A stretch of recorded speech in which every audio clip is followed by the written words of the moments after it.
Hola, ¿qué tal? ¿Cómo están? Buenos días con todos. Muchísimas gracias por su puntualidad. Gracias también por asistir. Vamos a empezar hoy día. Es una de las charlas más que tenemos para el camino saludable hacia las finanzas, eh, o el camino hacia las finanzas saludables, ¿no? Hoy día quien va a exponer el tema es Javier López. Javier López es ingeniero industrial, tiene una maestría en gerencia y administración por la Escuela de Organización Industrial. Aparte también tiene un diplomado y de especialización en la UPC de gerencia, tiene capacidades en temas financieros, laborales, empresariales, finanzas personales. Aparte también es profesor de artes marciales. Es multifacético, Javier. Tiene más de 20 años de experiencia profesional en diversos rubros de ámbitos empresariales y también gestionando recursos, administración, finanzas, ¿no? Eh, de hecho, tiene una vasta experiencia, tiene un track record bastante amplio y él es la persona que el día de hoy va a hablar acerca de las deudas, ¿no? Y vamos a hablar acerca de gestión de deudas y va a tener un acercamiento un poco completo. Él ya da otros talleres también con nosotros y a modo de resumen, solo para entrar en contexto todos, recuerden que venimos dando una serie de talleres que cada uno de estos es engranaje, ¿no? Que va uno detrás del otro, porque la idea es que podamos lograr tener unas finanzas saludables. El primer taller fue de Finanzas Personales uno, donde hablamos cómo armar un presupuesto, ¿no? Cuál es la importancia de tener un presupuesto. En el taller 2 hablamos de finanzas personales 2, donde veíamos cómo establecer objetivos, y hacer un balance patrimonial. Y luego vimos sistema financiero uno, donde hablamos acerca de qué es el sistema financiero. Perdón, de qué es el sistema financiero, qué entidades abordan allí. Luego vimos sistema financiero 2, donde hablamos específicamente del banco, de los seguros. Luego tuvimos otro taller, ¿no? De psicología del consumo uno, donde nos acompañó Priscila, y hablábamos acerca de la inteligencia emocional y la importancia. También tuvimos el último taller que acabamos de cerrar el mes pasado, de psicología del consumo 2, donde nos acompañó Jael. Y ella también nos hablaba acerca de la importancia de poder controlar nuestras emociones, acerca del marketing, del neuromarketing, cómo afecta esto en nuestras decisiones, cómo nosotros podemos estar preparados y equipados para tomar decisiones asertivas. Hoy día entramos a otro segmento de la parte del taller que vamos a hablar netamente de finanzas, ya haciendo un zoom, ¿no? A algunos temas que hemos visto de manera genérica en la primera parte. Hablamos acerca de deudas en la primera parte, en Finanzas Personales 2, pero ahora vamos a hacerle un zoom, vamos a hablar netamente de deudas, qué son las deudas, gestión de deudas, y de eso se va a encargar Javier. Y sin más, los dejo con Javier. Javier, muchas gracias por tu tiempo, gracias por el conocimiento que nos vamos a impartir y vamos a estar tomando mucha nota. Bienvenido.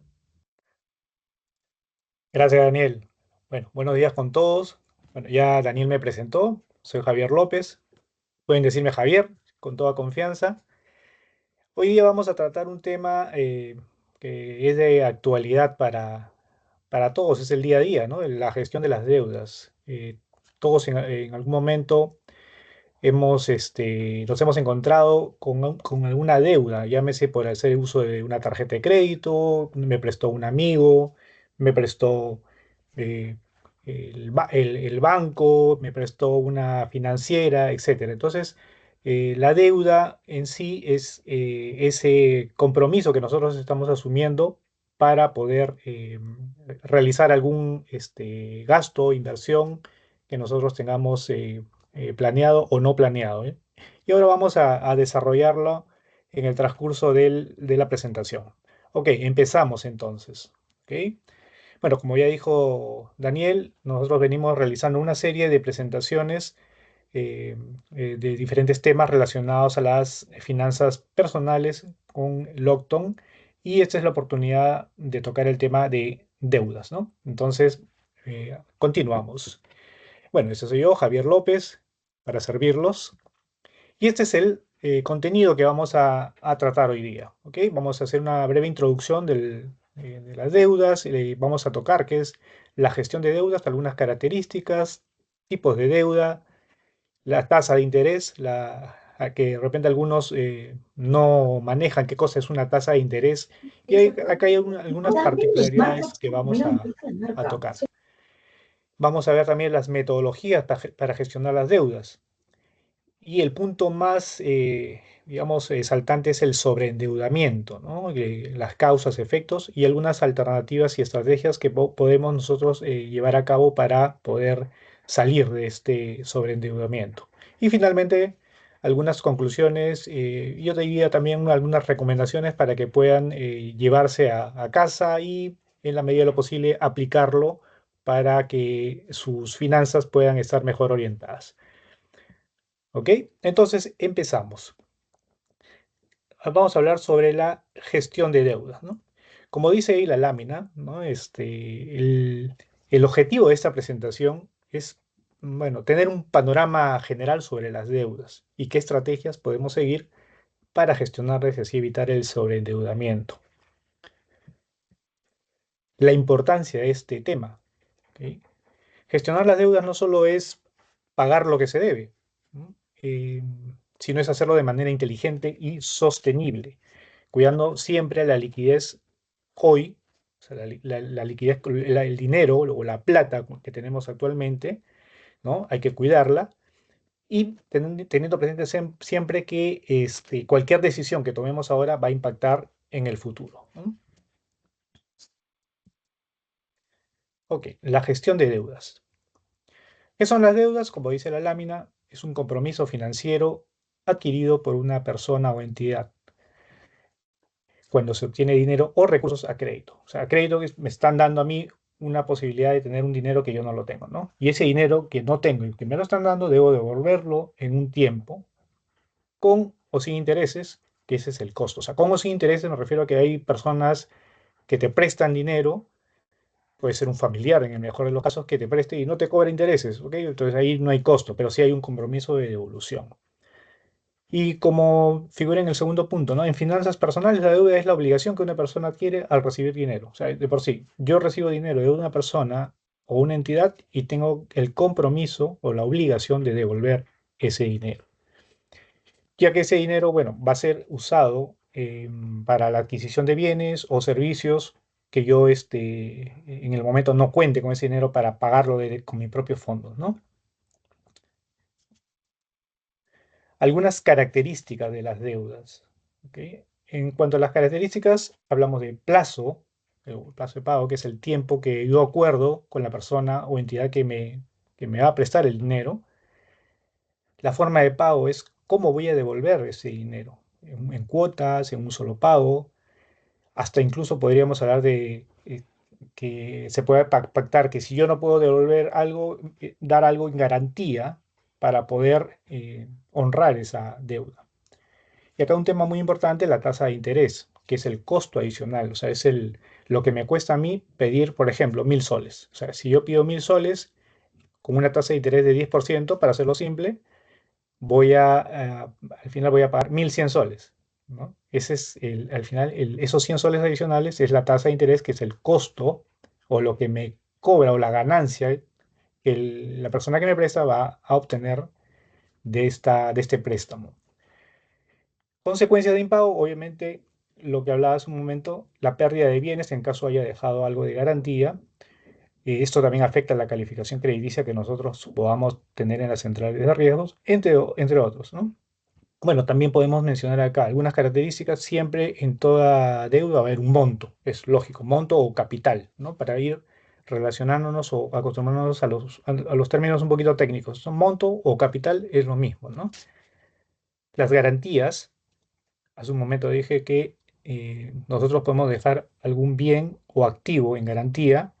Puede ser un auto, una casa, si hablamos de cifras importantes, o puede ser un televisor, una maquinaria, un equipo, si hablamos de montos un poco más pequeños. También hay un punto importante adicional que hay que considerar, el riesgo. Entonces, según el riesgo que esta deuda pueda tener, quien me presta va a establecer un costo mayor. En este caso es una tasa de interés. ¿Ok? Y algunos detalles finales como cuál es la finalidad. Algunas personas o entidades te preguntan cuál es la finalidad de que yo te preste dinero. ¿No? Puede ser para comprarme un auto, para comprarme un televisor, para invertirlo. Entonces, dependiendo de eso, las entidades financieras principalmente evalúan esta finalidad para en base a eso poder establecer cuál es el riesgo, qué garantías te puedo exigir, hasta qué monto o capital te puedo prestar. ¿Ok? ¿Cómo se originan las deudas? Bueno, las deudas se originan cuando se adquiere una obligación de pago futura, ya sea por necesidad, una oportunidad o falta de planificación financiera. Algunos puntos que vemos ahí, ¿no? A través de créditos o préstamos bancarios. Pido un crédito o préstamo, ya tengo una deuda cargando sobre mis hombros, ¿ok? Por mencionar una frase un poco más criolla. Cuando compro con tarjeta de crédito, ¿ok? Uso la tarjeta de crédito, ya estoy endeudándome. Cuando pido dinero prestado a familiares o amigos, igual, ya estoy generando una deuda. Cuando no tengo una planificación financiera o no ahorro, esto me va a traer como consecuencia no poder tener la liquidez para afrontar algunos gastos, entonces tengo que endeudarme. Y también, ¿cómo se originan las deudas? Por alguna emergencia o imprevistos, sea por salud, por algún accidente o desempleo. Bueno, lo habíamos visto ya hace en algunas presentaciones, pero principalmente las deudas se agrupan en dos grandes rubros, por así decirlo. Las deudas por consumo y las deudas de inversión, ¿no? Estos son los dos principales grupos de deudas, por así mencionarlo, ¿ok? Vamos a tocar el punto de deudas por consumo. Como ven en las imágenes prácticamente nos dan luces de por dónde va la deuda de consumo. Las deudas por consumo son aquellas contraídas para adquirir bienes o servicios. O sea, algo que, por ejemplo, puede ser un televisor, puede ser, me voy a un restaurante y pago con mi tarjeta de crédito. Ok, es todo lo que se deprecia. O sea, voy a adquirir bienes o servicios que se deprecian y que no generan valor a largo plazo. O sea, quiere decir que se consumen y listo, quedan ahí, ¿no? Entonces, este tipo de deudas, como no tienen valor y se consumen de inmediato, suelen tener intereses altos, ¿ok? Porque el banco te está prestando un dinero de inmediato. O sea, la tarjeta de crédito está asociada a una línea de crédito con un monto, ¿no?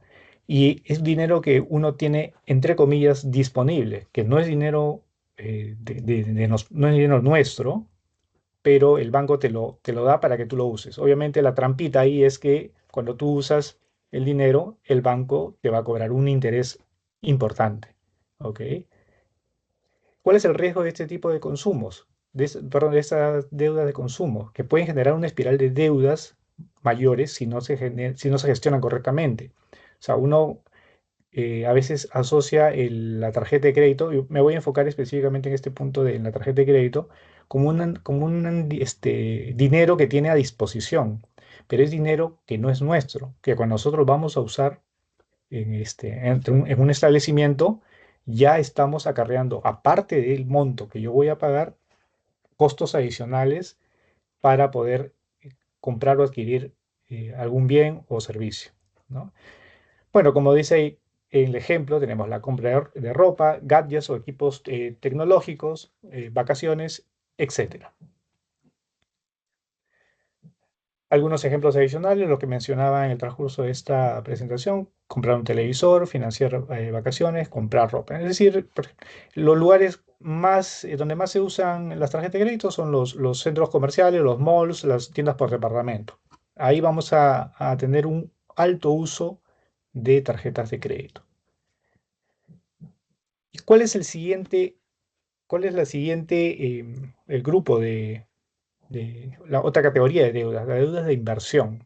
Como ven en las imágenes, las deudas de inversión lo que me van a permitir a mí es endeudarme para poder tener un beneficio generalmente a largo plazo.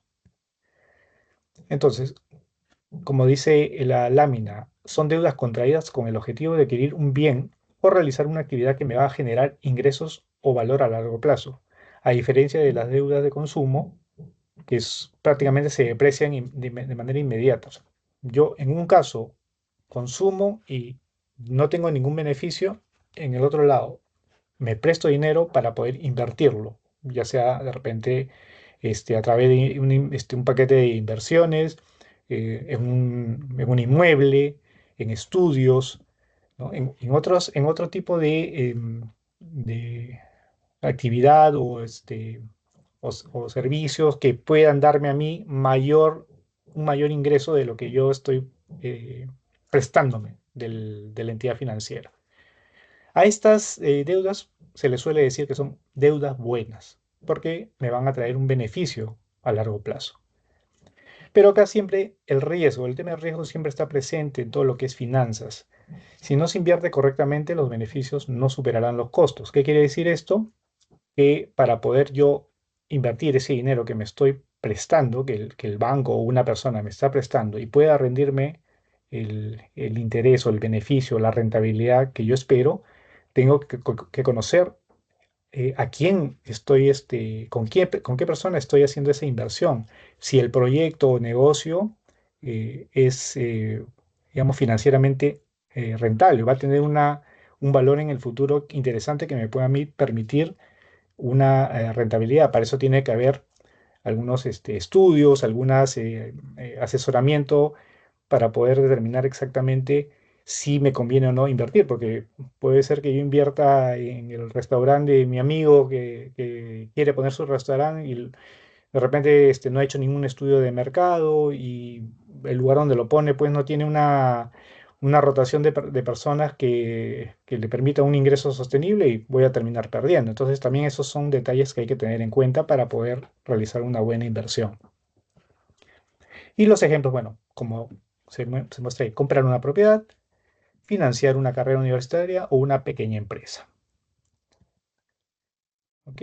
Bueno, ahí se mencionan también algunos ejemplos: iniciar un negocio, financiar la educación, comprar una propiedad. ¿Ok?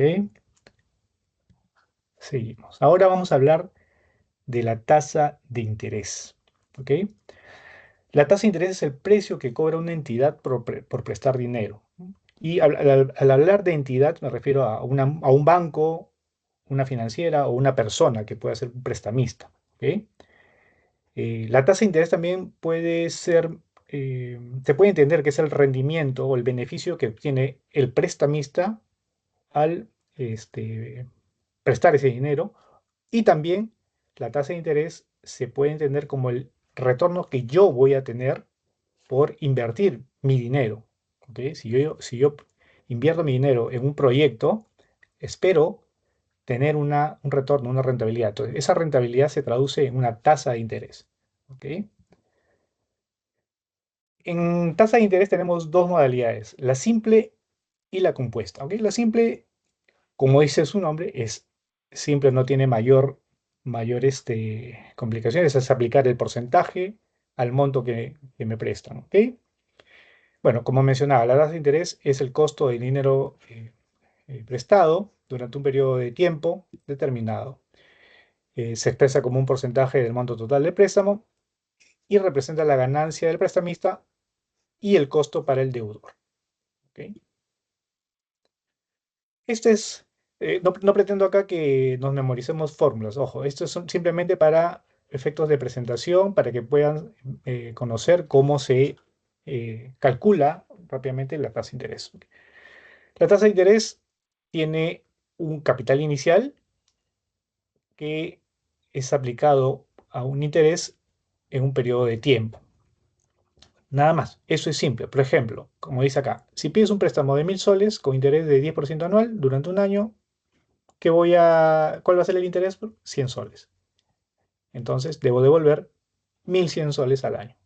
Es así de simple, o sea, no hay mayor complejidad. Aplico el interés que me dan y ese es el interés que voy a pagar como costo del préstamo que me hayan realizado. Ahora, la tasa de interés compuesto tiene sus orígenes en el antiguo comercio, ¿ok? Como cuando se realizaban negociaciones por préstamos de dinero, no solamente se cobraba por el capital que yo prestaba, sino también por los beneficios o intereses generados. ¿Ok? Por eso que aquí en el interés compuesto se habla de capitalización de intereses. No sé si ustedes habrán hecho algún o habrán tenido algún depósito a plazo. ¿Ok? Los depósitos a plazo generalmente se hacen con capitalización de intereses. Si yo tengo un depósito de 1.000 soles a plazo, por ejemplo, un año, este monto en un año va a ganar esos 100 soles, pero al año siguiente, si yo no retiro, esos intereses, esos 1.000, ahora van a ser 1.100 y los intereses que se cobren ya no va a ser sobre los 1.000, sino sobre los 1.100. Y así sucesivamente. Si yo no retiro ese dinero, va a seguir apareciendo, perdón, va a seguir incrementándose el, el interés, va a ser mayor en este caso, ¿no? ¿Ok?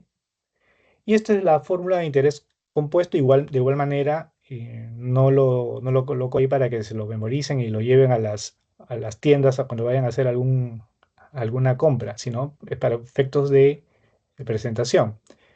Y en el ejemplo lo vamos a ver mejor. Si yo pido un crédito automotriz o un préstamo de 15.000 dólares al 7,5 anual por 3 años, este me costaría aproximadamente 18.000 dólares en total. Aquí estamos hablando de que se están capitalizando intereses en cada año durante 3 años. No sé si me dejo entender. Ahorita vamos a hacer de repente una pequeña pausa para algunas preguntas respecto a este tema, pero es así, ¿no? El interés compuesto incluye como beneficio cada interés o sí, pues cada interés que se va sumando en cada periodo. Tenemos otro ejemplo, una inversión de 5.000 dólares. Yo voy a invertir 5.000 dólares con una tasa de 10% anual. En un lapso de 3 años estaría recibiendo 6.655 aproximadamente. ¿Sí? En este caso, estos 5.000 dólares al año va a ganar su 10%. Como va a seguir trabajando este dinero en esta inversión, ya no va a ser 5.000, va a ser 5.000 más el 10% que ganó, 5.500. Esos 5.500 en el segundo año van a ganar un interés adicional y luego en el tercer año va a ganar otro interés adicional que sumado da este monto en total. ¿Ok? Ahora, hablando de tasas de interés, específicamente en el sistema financiero. En el sistema financiero nosotros vamos a encontrar dos tipos de tasas, la activa y la pasiva. En términos simples, la tasa pasiva es lo que los bancos o las entidades financieras nos cobran por cuando nos prestan productos. Por ejemplo, la tasa activa es la que aplican cuando usamos la tarjeta de crédito, cuando nos realizamos un crédito hipotecario, un crédito vehicular, un préstamo personal. Y la tasa pasiva es el interés que el banco nos paga a las personas por tener nuestro dinero en el banco. ¿Ok? Como comprenderán, la tasa activa siempre va a ser mayor que la tasa pasiva. Y esa diferencia es lo que se conoce como el margen de ganancia o la ganancia del banco. En términos financieros, el spread, ¿no? Es lo que el banco gana. O sea, el banco, con el dinero que nosotros le dejamos al banco en nuestras cuentas, el banco presta dinero. Por ese préstamo cobra un interés alto, que es la tasa activa, y por nosotros tener el dinero en el banco nos paga una tasa pasiva que es menor. ¿Ok? Ahora, Te vamos a lo ver acá. compartí a ver si te sale. Sí. ¿Me escuchan? Sí. Ok, continuamos. Vamos a ver un pequeño ejemplo de cómo vamos a aplicar la tasa de interés en una simulación de préstamo. ¿Ok? Entonces, supongamos, yo pido prestado al banco 1.000 soles. ¿Ya? Con una tasa de interés anual de 15% y a ser pagado en 4 cuotas mensuales de 260 soles. Entonces, ¿qué va a suceder? A ver, la primera cuota, ¿ok? La primera cuota está conformada por un capital, una devolución o amortización de capital, ¿ok? Más unos intereses. Pero ¿cómo se conforma esto? Estos intereses, que son 20, acá lo estamos viendo, 20 soles está aplicado sobre el total del capital que me han prestado. ¿Ok? Entonces, al aplicar esta tasa de interés, nosotros lo que vamos a lograr es un monto más alto, ¿ok?, de intereses en la primera cuota. ¿Qué pasa ahora? Si vamos a la segunda cuota que vamos a pagar de este préstamo, el saldo de capital es 760. ¿Por qué? Ya no es 1000, porque ya hice una amortización de capital. En este cuadro verde, lo que está en verde es lo que yo voy pagando de capital. Entonces, inicialmente tenía capital de 1000, ¿ok? Y ahora voy a tener de capital los 1000 menos los 240, que es el saldo de capital 760. Entonces, para esta segunda cuota, los intereses van a ser menores, porque ya no lo estoy aplicando sobre el capital inicial, sino sobre el saldo de capital. Si sumamos el verde con el morado, siempre me va a dar 260 soles, que generalmente es lo que los bancos nos calculan. Cuando vamos a pagar un préstamo, siempre las cuotas fijas, ¿no? Y esa cuota fija tiene un componente de capital, el dinero que yo voy devolviendo, más el interés, que es el costo que me cuesta, que me aplica el banco, ¿ok? Si vamos a la tercera cuota, estamos hablando de 4 cuotas aquí, el saldo de capital va a ir disminuyendo porque ya hice un primer pago. En la primera cuota hice un pago de una amortización de capital. En la segunda cuota también hice otra amortización de capital.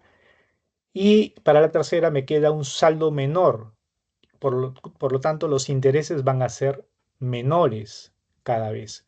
Entonces, como nos vamos dando cuenta, ya para la cuarta cuota, cuarta y última cuota, los intereses ya son mucho menores porque el saldo de capital va siendo menor. Entonces, ¿qué quiero decir con esto? Que cuando nosotros recién empezamos a pagar un préstamo, sea cualquier tipo de préstamo, siempre los intereses al inicio van a ser mayores porque siempre van a estar aplicados sobre la mayor parte del capital, sobre el total.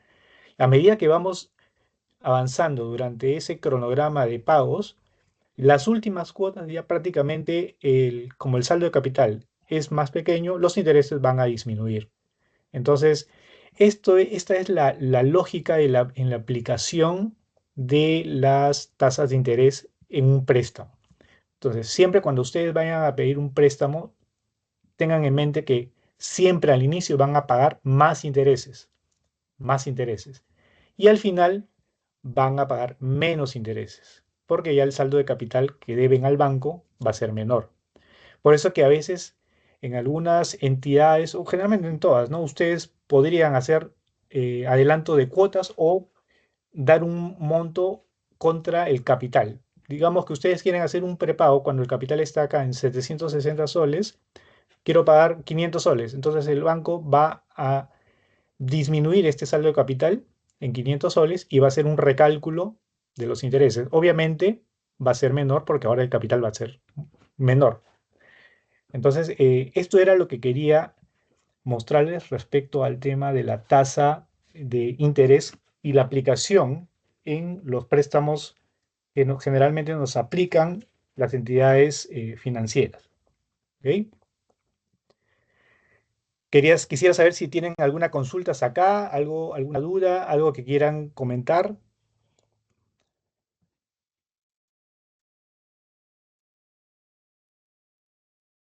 ¿Alguna consulta? ¿Seguimos? Buen día, sí, ¿qué tal? ¿Cómo están? Buen día a todos. ¿Qué tal? Yo sí tengo una consulta, no sé si de repente más adelante le irán a explicar, pero cuando hay para efectos de lo que le llaman intereses moratorios, Ajá. ¿eso funciona similar? O sea, así uno, sabes que generalmente tiene un pago de capital y un pago de mínimo. Por ejemplo, hablo de tarjetas de crédito, ¿no? ¿Ya? Y si uno hace el pago mínimo, igual eso genera intereses moratorios y eso hace que los intereses aumenten. No sé si eso en algún lugar lo van a explicar o...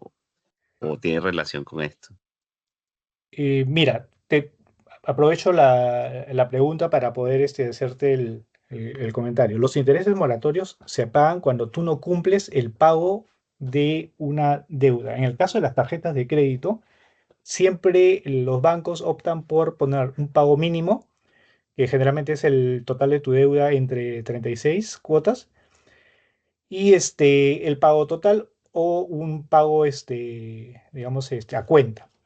¿Qué pasa? Si tú, por ejemplo, tu cuota del mes es de, por poner una cifra redonda, 500 soles, ¿ok? Supongamos que 500 soles la cuota que te toca pagar ahora en noviembre.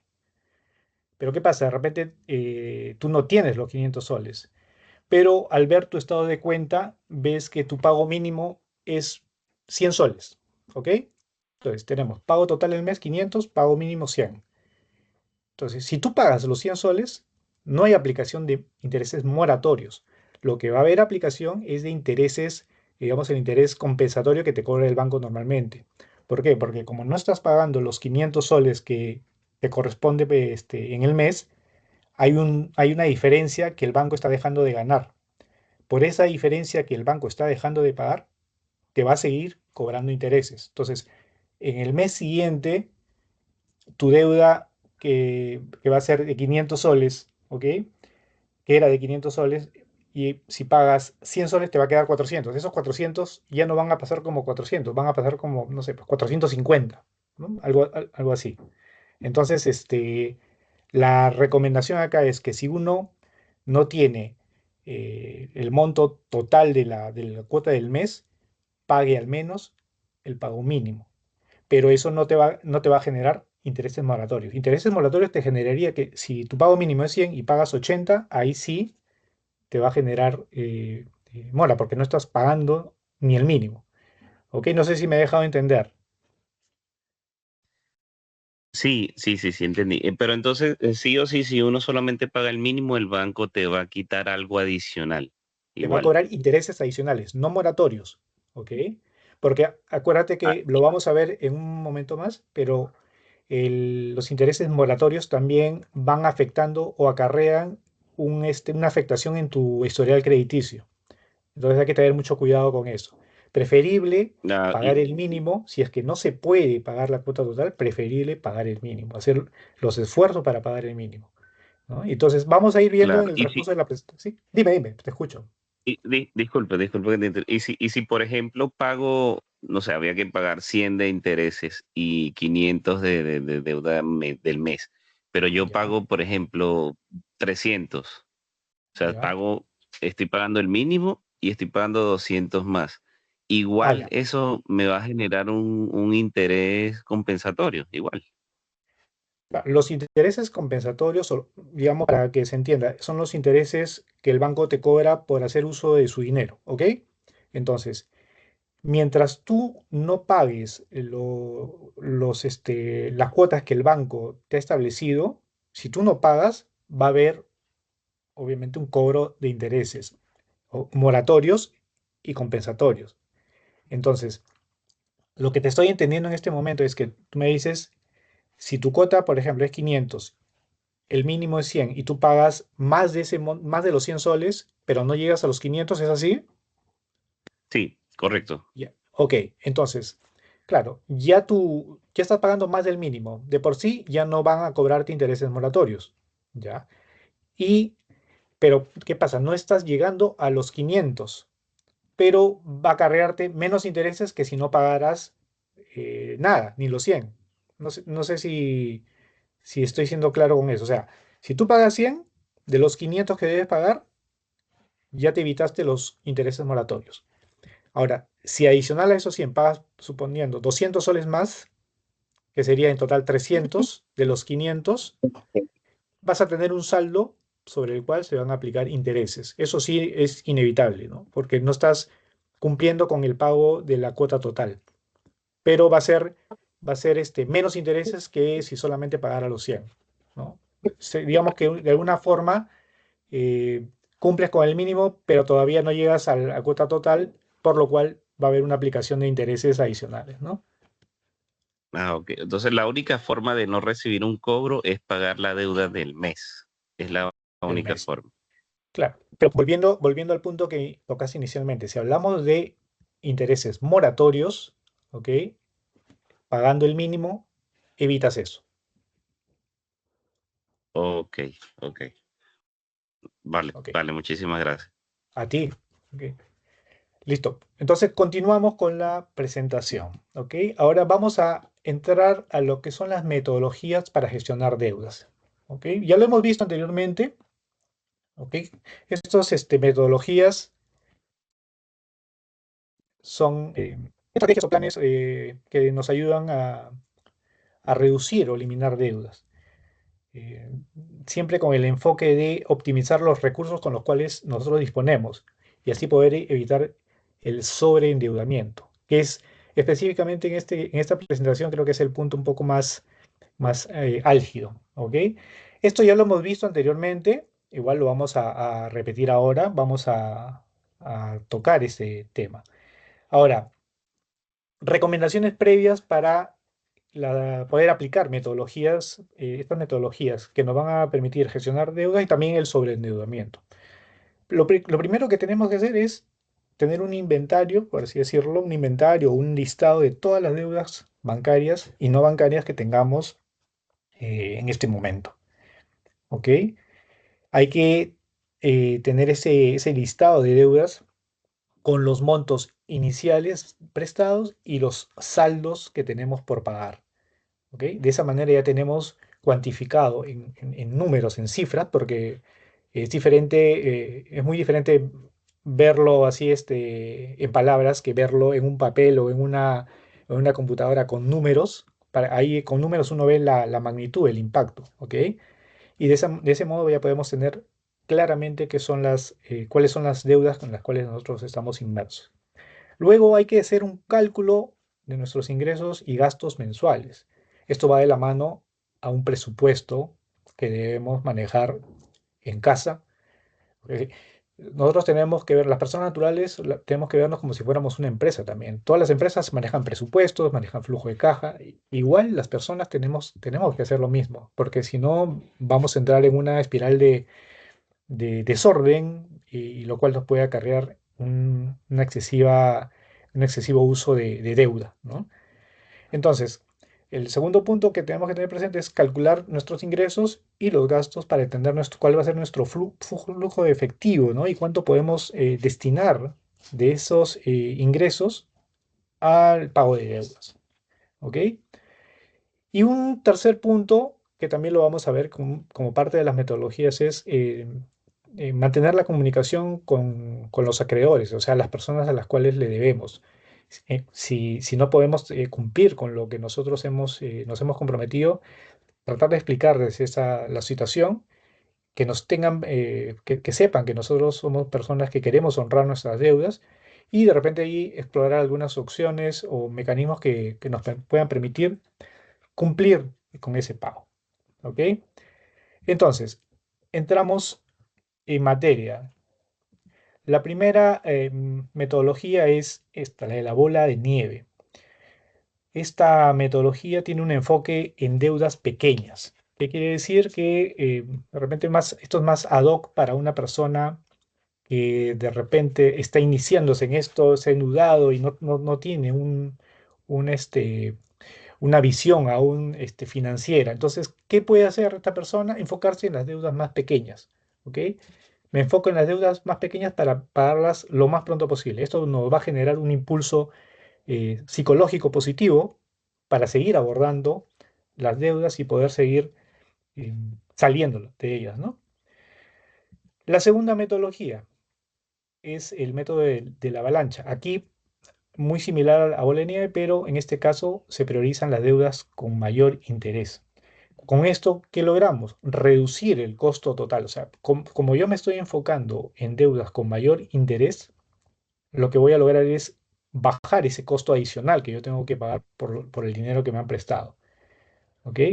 Y esto a largo plazo, obviamente, se va a ver, nos vamos a ver favorecidos porque ya el costo, o sea, si yo inicialmente, volviendo a los 1.000 soles, si inicialmente me prestaron 1.000 y yo puedo reducir ese monto de una manera más pronta, rápida, me voy a evitar pagar intereses más altos si me demoro más en pagar. ¿Ok? El método de la consolidación. Esto puede simplificar los procesos de pago y reducir los montos mensuales que tenemos que pagar. ¿Ok? Acá, como indica la lámina, consolidamos o combinamos varias deudas en una sola. Esto es lo que generalmente algunos bancos ofrecen como compra de deuda. Entonces uno puede ver en diferentes entidades quién me ofrece una menor tasa por toda la deuda que yo estoy llevando a cabo o tengo en mi cartera de morosa perdón, mi cartera de deuda, y de repente una entidad me puede ofrecer una tasa importante y me endeudo solamente con esta entidad con un costo menor y pago el resto de deudas en otras entidades. Otro punto importante es el asesoramiento, ¿ok? Con un asesoramiento de expertos, de personas que trabajen en finanzas, nos pueden dar mayores herramientas. Esto nos puede dar mayores herramientas para negociar con acreedores, reducir tasas, porque ya hay conocimiento respecto a este tipo de manejo de situaciones que puedan acarrear las personas a lo largo de su desarrollo financiero, por así utilizar la palabra. Entonces, este asesoramiento nos va a permitir tener un panorama más amplio de cómo puedo yo eh, reducir, cómo puedo negociar con algunas entidades financieras con miras a tener un menor costo y pagar en el menor tiempo posible. ¿Ok? Y finalmente tenemos la negociación con acreedores o con las personas a las cuales debemos, ¿no? Aquí, como mencionaba hace un momento, podemos acordar planes de pago más manejables e incluso reducir el total adeudado. Incluso nos pueden condonar o perdonar intereses, ¿no? De repente yo estaba debiendo, no sé, pues del capital, de todo el capital, casi el 50% pueden haber sido intereses. Entonces esos 50% negociando me lo pueden dejar al 25%. Entonces ya voy a pagar la mitad de intereses que se han generado hasta el momento. Pero eso se logra, eh, como se dice, face to face con los acreedores. Yo voy al banco o a la persona incluso que pueda estar debiendo para poder decirle mi situación y poder honrar esa deuda. ¿Ok? Puntos muy importantes mientras gestionamos nuestras deudas, evitemos nuevas deudas. Y como mencioné hace un momento, tengamos un presupuesto y hagamos el seguimiento a nuestros gastos. Esto es importante para que cualquier metodología que nosotros llevemos a cabo pueda funcionar. Ok, ahora pasamos al último punto de esta exposición. Vamos a hablar sobre el sobreendeudamiento, valga la redundancia. El sobreendeudamiento es tener demasiadas deudas para poder pagarlas. En resumen, eso es, ¿no? Y eso obviamente nos puede llevar a problemas económicos graves si no actuamos a tiempo, ¿no? Entonces, es la incapacidad de una persona o grupo familiar para hacer frente al pago de las deudas. Y esto ocurre cuando los niveles de deuda superan a la capacidad de pago o en otras palabras, a los ingresos que nosotros podamos generar mes a mes. Entonces, ya si nuestras deudas superan de una manera, digamos, importante a nuestros ingresos, ya estamos entrando en una fase de sobreendeudamiento. Y esto nos puede llevar a consecuencias graves. O sea, al hablar de graves, ya estamos hablando de pérdida de bienes, situaciones incluso hasta para nuestra salud física, mental, ¿no? Las cuales queremos enfocarnos para poder evitar estas situaciones.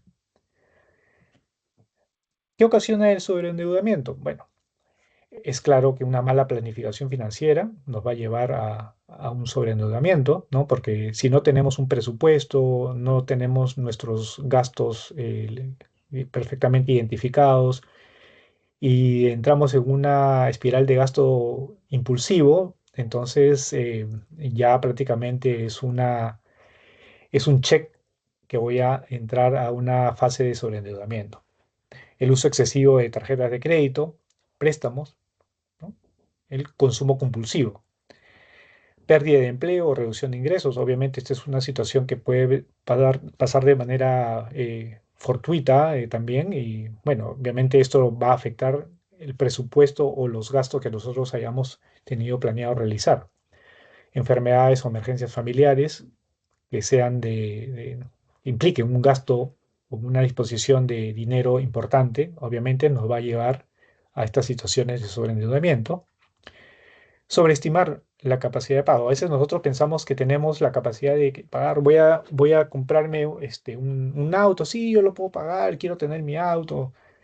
Y de repente en la realidad nos damos cuenta que no he estimado, no he calculado bien si voy a poder pagar esa deuda. Entonces a veces la emoción nos lleva a tomar esas decisiones impulsivas, ¿no?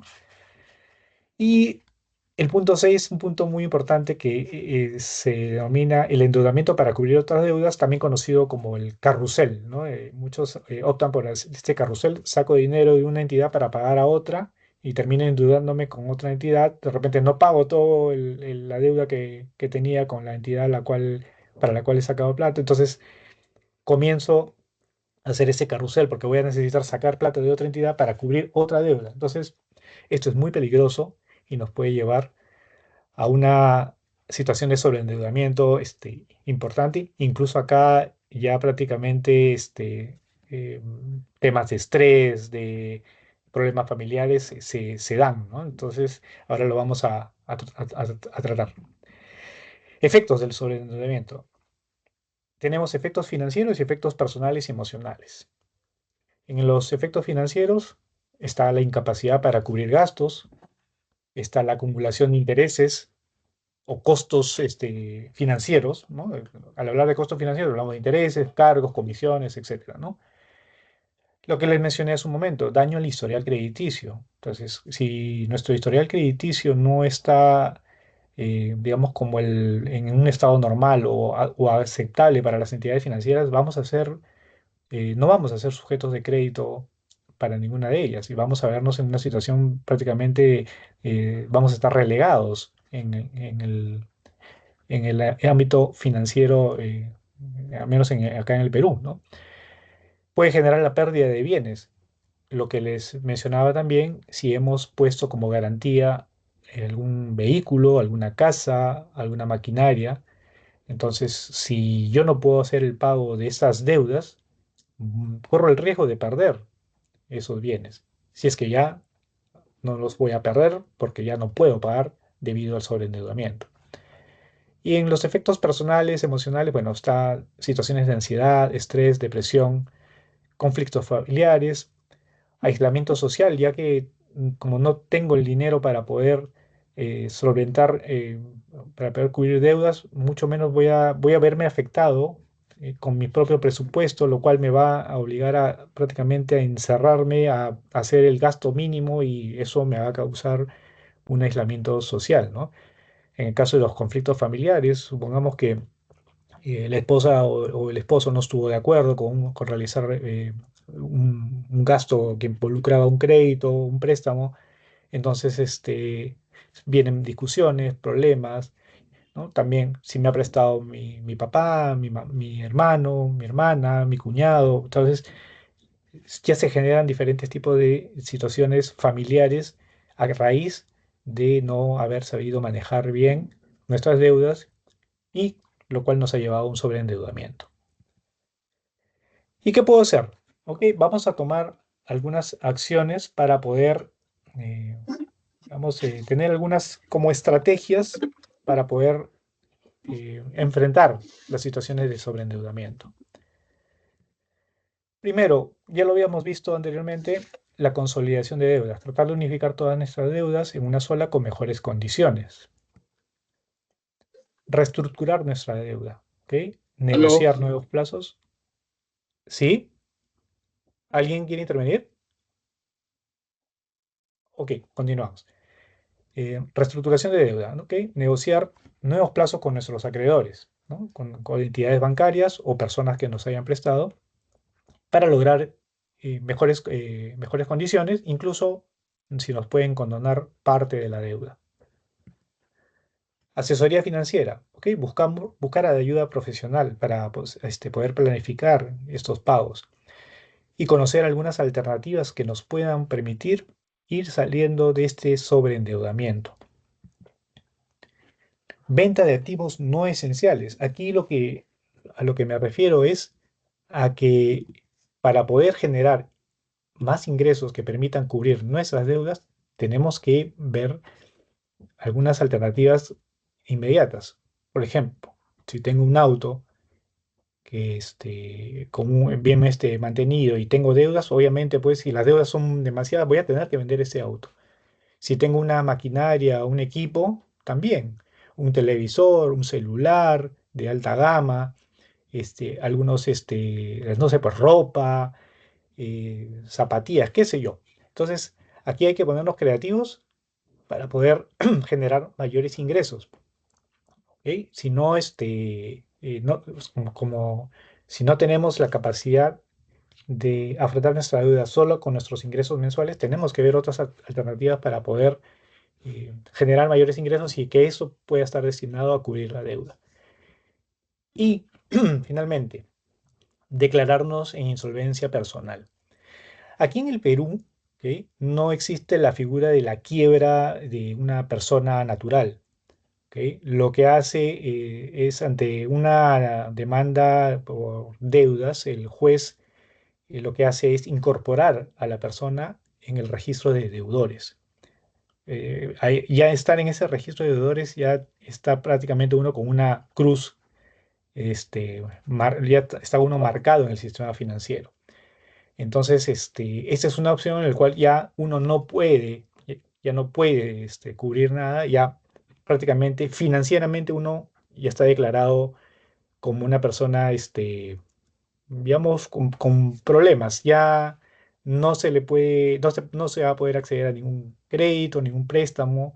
Prácticamente está declarado, o sea, está aislado del sistema financiero. En la insolvencia personal, en el caso de personas naturales con empresa, que son empresarias, ahí sí aplica el proceso concursal que se realiza ante Indecopi. Esta es otra opción para personas naturales con negocio. En el caso que ya no pueda manejar sus deudas, esté sobreendeudado, pueden recurrir a este procedimiento. ¿Ok? Seguimos con el Javier, sobreendeudamiento. yo quería, Sí, yo quería aportar un poquito más con lo que tú dices, que la lámina anterior, que me parece sí. importante, interesante y qué bueno que lo hayas puesto. Este, por si acaso, siempre hay una forma de estar peor, si es que uno no se cuida. A veces uno piensa que tener las deudas, ay, estoy sobreendeudado, no puedo pagar, y ahí queda, ¿no? Y tu historial crediticio se mancha, sino incluso hay casos extremos en que las personas ya son financieramente incapaces e insolventes, donde en otros países se inicia un proceso judicial donde la persona se declara en quiebra, pero esta persona ya no es no solo sujeto de crédito, sino no puede trabajar en una empresa en ningún cargo directivo. Si quieres poner un negocio, no puedes. ¿Por qué? Porque eres insolvente, eres una persona que financieramente hablando no es capaz. Entonces, el punto 5 que menciona Javier es el punto más bajo, el más profundo, el más oscuro, en el que acá en Perú, gracias a Dios, no he visto a ningún peruano llegar. Solo empresarios sí. Empresarios han llegado a un punto en el que ya la empresa no puede, tiene tantas deudas, tiene tanto pasivo que ya no puede pagar, y la única manera de evitar esto para que no se vayan contra bienes, contra todo, porque no hay nada más, es declararse en quiebra. Pero cuando uno inicia un proceso de declararse en quiebra, los gerentes generales o los accionistas, las personas que dirigen la organización, también son tachadas en el sistema financiero, y estas personas no pueden volver a ser gerentes. ¿Por qué? Porque ya demostraron que no son capaces de poder gestionar o dirigir una organización. Lo mismo ocurre con las personas.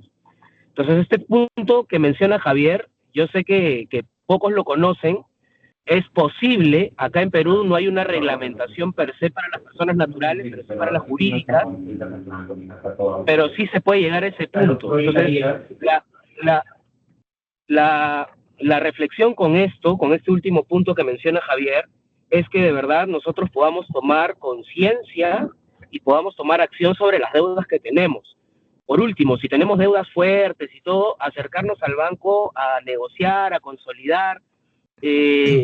No somos los primeros ni los últimos que vamos a tener algún problema de gestión de deudas. Lo importante es hacer las cosas bien, porque como decía Javier al inicio, ¿qué es una deuda? Es un compromiso.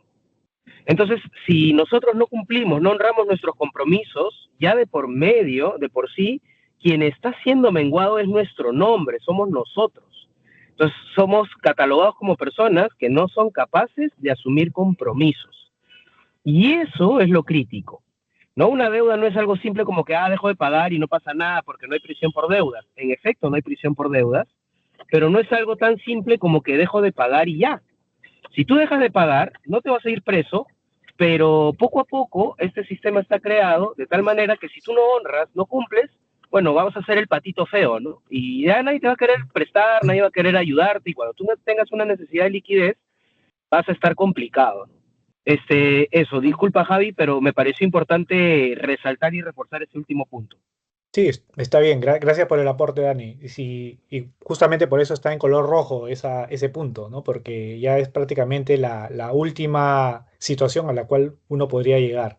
¿Ok? Y como bien dices, para terminar y de redondear la idea, acá en Perú no hay el hecho de declararse en quiebra para las personas naturales. Para empresas están los procesos de insolvencia que se realizan ante Indecopi.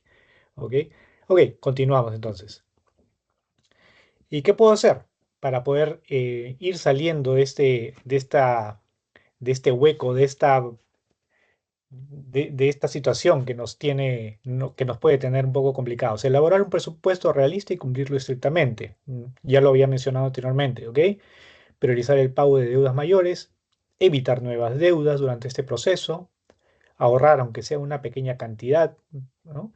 A veces en este tema del ahorro nosotros decimos, no, pero no me alcanza, ¿no? Con las justas, pero así sea 10 soles, 20 soles, háganlo. Generarse esa costumbre, van a ver que después, como dice, de poquito en poquito se llena el tarrito. Entonces, de repente ustedes sin darse cuenta van a lograr tener una cantidad que de repente no van a usarlo para comprarse pues un televisor, un auto, pero sí para darse un gusto que ya no va a salir de su presupuesto mensual. ¿Ok? Identificar y reducir gastos innecesarios. Estos sí tienen que ser muy conscientes de identificar aquellos gastos que en realidad no necesiten hacer. Ustedes pregúntense, ¿esto es necesario? ¿Lo voy a... ¿qué beneficio me trae si lo compro? Ustedes traten de ser un poco más conscientes al momento de hacer una compra. Buscar ingresos adicionales, como mencionaba hace un momento, ¿no? Trabajo de extra, vender artículos, comisionar incluso, puede ser formas en las cuales uno pueda tener ingresos adicionales. Y educarse financieramente, ¿no? Ok, listo. Entonces ahora, ya para terminar, tenemos algunas conclusiones y yo le llamaría también recomendaciones. Ok, algunos consejos finales. ¿Cómo salgo de las deudas? Ahorrando, primer punto, ¿ok? Lo que les he venido diciendo, tratemos de ahorrar de poquito a poquito, tratemos de hacer un pequeño fondo y así nos vamos generando esa sana costumbre. Verificar el volumen de compras con tarjetas de crédito, ¿ok? Acuérdense que usar la tarjeta de crédito ya de por sí implica un costo, entonces verifiquemos el volumen de compras con tarjetas. Buscar créditos con bajos intereses. Tómense un tiempo si ustedes necesitan un préstamo bancario ante una entidad, revisen las diferentes alternativas que tienen en el mercado. Ingresen a páginas, hay páginas como Compara Bien u otras en las cuales pueden ustedes identificar las tasas de interés y las comisiones que puedan cobrar los diferentes bancos por un préstamo personal, un préstamo vehicular, hipotecario, etcétera. No te endeudes mientras sales de deudas. esto sí tiene que ser un trabajo de disciplina, ¿ok? O sea, no podemos entrar en más deudas si ya tenemos deudas las cuales nos tienen un poco ajustados, ¿ok? Enfócate en pagar deudas con intereses altos, porque esto nos va a permitir reducir ese costo. ¿Mm? Genera ingresos extra, ya lo hemos mencionado también en alguno de los puntos. Evita gastos innecesarios, ¿ok? Entonces, ese es un punto que nosotros mismos tenemos que hacer un análisis introspectivo y decir, ok, de ahora en adelante ya me voy a dejar de comprar, pues, no sé, unas figuritas que yo soy fanático del equipo A, tal, siempre me gusta tener figuritas de mi equipo favorito, entonces ya dejaré de comprar. O quiero comprarme un muñeco porque soy fanático, no sé, pues de los Caballeros del Zodíaco, supongamos, ¿no? Entonces yo quiero tener mis muñecos de los Caballeros del Zodíaco. Entonces eso es un gasto innecesario. Saliendo de las deudas, después lo podemos ver. Lista y organiza tus deudas. Esto es primordial. Y planifica tus pagos. ¿Ok? Ahora, este es un presupuesto ideal. Debemos apuntar a eso. El presupuesto 50-30-20. Obviamente ideal, ¿no? ¿Qué quiere decir esto? 50% de nuestros ingresos dedicarlos a los gastos fijos, 30% a gastos extras y el 20% a ahorrar con un propósito, sea para educarnos, para comprar una vivienda, para viajar o para otros gastos que querramos realizar a un mediano largo plazo. ¿Ok? Y debemos tener en cuenta los siguientes puntos, ya para terminar. Planea, ¿no? Planea tus próximos gastos. Esto sí tiene que ser, tenemos que tomarlo de manera consciente. No podemos ir a una tienda y alocarnos en comprar lo primero que se nos aparezca. Generalmente las tiendas por departamento generalmente tienen una estrategia eh, de marketing que lo vieron la anterior presentación del neuromarketing aplicado a a este tipo de situaciones en la cual se trabajan los estímulos. Entonces tratemos de ser más conscientes cuando vayamos a realizar gastos. ¿Ok? Busca y usa cupones u ofertas para tus gastos. ¿Ok? ¿Esto qué quiere decir? Busca ofertas. Por ejemplo, en los bancos hay diferentes tipos de descuentos que suelen haber. Úsalos. Si los tienes a disposición, úsalos. ¿No? Por ejemplo, las operadoras de telefonía celular también tienen dentro de sus aplicaciones ofertas para ir al cine, para comer, etcétera. Entonces pueden usar eso. Cuando salgas de compras, trata de llevar el monto exacto para evitar otros gastos. Eso es, digamos, una manera de autocorregirse, ¿no? Si yo sé que soy una persona que suele gastar sin mirar a veces. Sin detenerme a ser consciente de que no debería gastarlo en realidad, trato de llevar en mi bolsillo dinero efectivo o si tengo mi Yape o mi Plin, tratar de llevar el dinero exacto, ¿no? Para no salirme de mi presupuesto. Ese es un punto muy, muy importante. Las compras al por mayor. Buscar alianzas con otras personas o familias para realizar compras al por mayor. Puede ser, pues, eh, carne, menestras, diferentes tipos de abarrotes. Comprando al por mayor, al final se logra un ahorro interesante cuando se compra así en bloque, en familia, ¿no? Tenga en cuenta gastos y comisiones asociadas al diferir el pago de una deuda. Justamente lo que mencionó hace un momento la persona a la cual le mencioné lo de los intereses moratorios. Tengan en cuenta que si yo no pago la cuota que yo me he comprometido a pagar al banco, va a haber costos, comisiones, intereses, etcétera, asociados a esa falta de pago o a diferir ese pago. Entonces, siempre tengamos en cuenta que diferir el pago o no pagar en la fecha o no pagar el pago mínimo me va a acarrear gastos. Ante deudas voluminosas, evalúa modificar tus hábitos de consumo y evita usar más crédito. Esto ya tiene que ver mucho con la disciplina que uno mismo tenga para poder afrontar este tipo de situaciones. Adapta tus consumos a la realidad y sobre todo a tus posibilidades. ¿Ok? Mucho tiene que ver aquí lo que en los medios o las empresas nos bombardean a diario, ¿no? Para poder hacer consumo de sus productos o servicios. Es muy bonito, ¿no? Muchos nos pintan la vida, digamos, de una manera muy bonita, haciendo consumos de diferentes tipos de productos o servicios, pero tenemos que eso aterrizarlo en nuestra realidad y ver si realmente podemos. Si no podemos, ahorremos o tratemos de ver alguna alternativa para poder disfrutar de eso que quisiéramos o aspiramos, ¿no? Y finalmente, esto es muy importante, los créditos no son una extensión de tu sueldo o dinero adicional. Si lo usas, vas a pagar un costo adicional. Esto ténganlo presente siempre al hacer uso de tarjetas de crédito especialmente, ¿ya? Para que puedan ser un poco más conscientes de que el dinero que les da el banco por la tarjeta de crédito, al usarlo, va a tener un costo. No es gratis. Y finalmente, les quiero dejar esta frase. Los errores son siempre perdonables si uno tiene el coraje de admitirlos. ¿Ok? Con esto, señores y señoras, cerramos la presentación del día de hoy.